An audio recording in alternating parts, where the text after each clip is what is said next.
ஹாய்ங்க. உங்களுக்கு கிடைக்க வேண்டிய ஒரு பொறுப்பு, இல்ல வாய்ப்பு உங்கள விட்டு தட்டி போகுதா? கண்டிப்பா அதுக்கு ஒரு காரணம் இருக்கும். ஏன் சொல்றேன்னு பார்க்குறீங்களா? எனக்கும் அப்படி நடந்திருக்கு.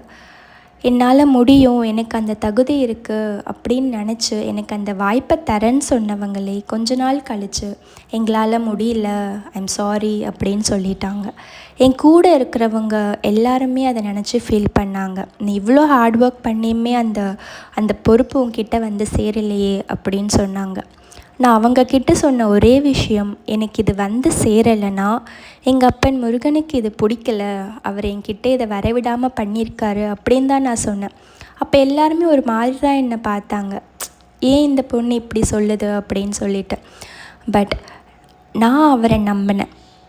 அவர் எனக்கு இதை விட பெருசாக ஒன்று வச்சுருக்காரு அப்படின்னு மனசார நம்பினேன். அதுக்கான ரிசல்ட்டு தான் 1 இயர் லேட்டர் எனக்கு அதை விட ஒரு பெரிய வாய்ப்பாக கிடச்சிதுங்க. ஸோ நீங்களும் இந்த மாதிரி உங்களுக்கு வர வேண்டிய வாய்ப்பு போயிடுச்சுன்னு நினச்சி ஃபீல் பண்ணாமல், அடுத்து என்னன்னு தேட ஆரம்பிங்க. அதை விட பெட்டராக கிடைக்கும்.